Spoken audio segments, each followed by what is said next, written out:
Hi, I'm Alistair, and in this video I'm going to explain how you can modify a regular quartz clock mechanism to create one of these crazy clocks that can speed up, slow down, or even run backwards. So this will work for pretty much any regular clock. A carriage clock like your grandma might have on the mantelpiece, or a wall clock from the kitchen or office, or you can just buy a standalone clock mechanism for a few dollars. I bought this one online and it comes with a pack of different hands. They all use a mechanism like this. It takes a single AA battery and you can see the workings inside there. That's what we're going to be modifying. So I'll be demonstrating using this one made by Sangtai, which seems to be a pretty common manufacturer.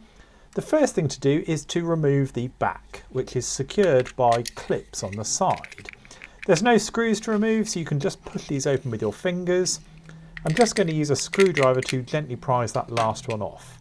And you do want to be a little bit careful because you don't want the cogs inside to all ping out. So here you can see these white plastic cogs are all part of a single connected gear train that makes the second, minute and hour hands turn together at the correct speed.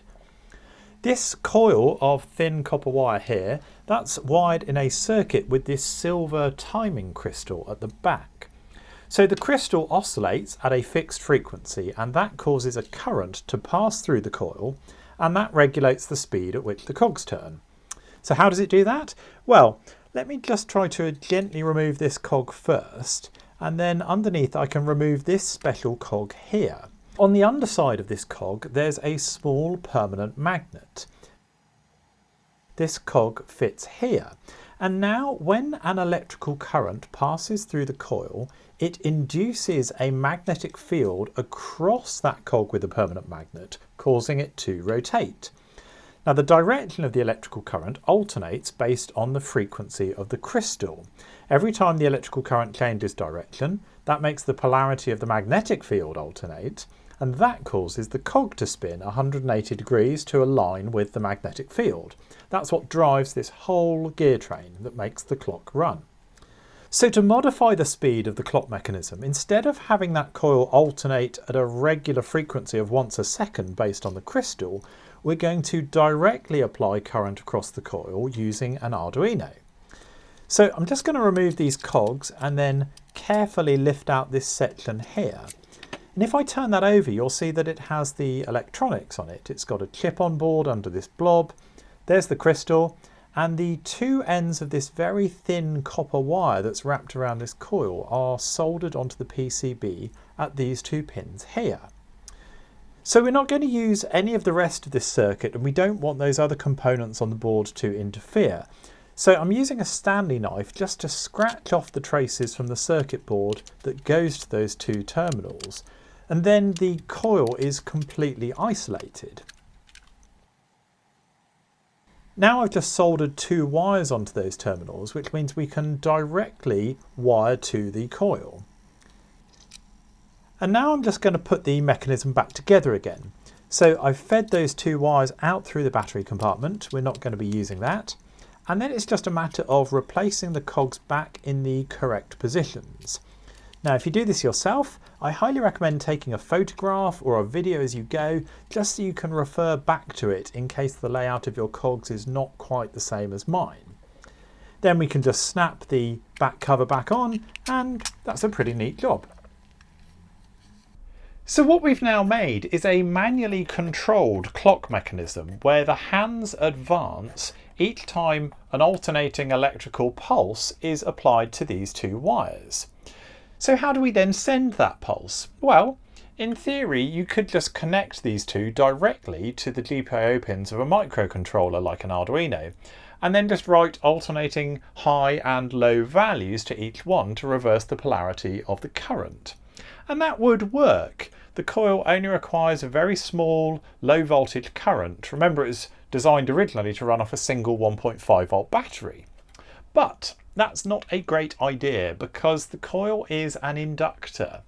While current is applied, it converts electrical energy into a magnetic field. That's what causes the cogs to turn. But when the magnetic field collapses, that energy is converted back into an electrical energy, which creates what's called back EMF. and that could cause a higher voltage or even a negative voltage to be applied back across the GPIO pins that could damage them. So a better circuit design would be to protect those pins from a direct connection to the coil by adding diodes. These are similar to the flyback diodes you might be familiar with that you'll see over a maglock or a relay. Or you could use a motor driver chip that's specifically designed to control inductive loads. Here I'm using a very cheap MX1508 motor driver chip. Then we just write some simple Arduino code to control the timing of the pulses to the coil each time we want the second hand to advance, just as would originally have been regulated by the timing of the crystal oscillations. Here's the Arduino code that recreates the functionality of a regular clock, which just alternates the polarity of that pulse once every second. So now you have the power to control time. I just want to mention a few tips and some limitations to be aware of. As you saw, there's only a single gear train. You can't move the hour, minute and second hands independently. But that also means that the hands are guaranteed to stay aligned. When the minute hand points upwards, the hour hand will always be exactly on the hour, for example. Now, the pulses that you generate don't have to follow a regular pattern or rhythm. You can randomize them or make them skip a beat every now and again, which is kind of unsettling.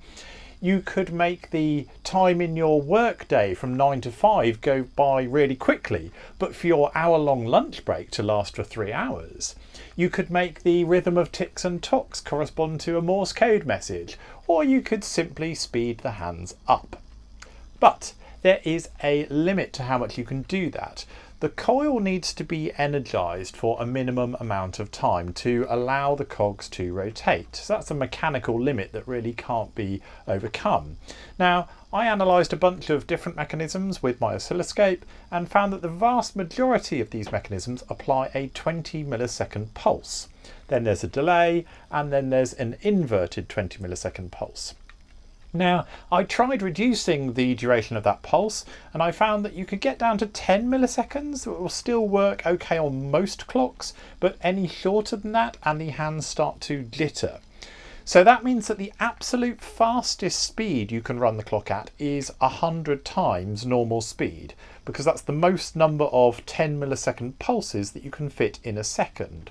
If your clock requires a 20 millisecond pulse instead, that's only 50 times normal speed. And for reference, that is what a clock operating at 100 times normal speed looks like. Now you may be wondering what determines the direction of rotation of the hands.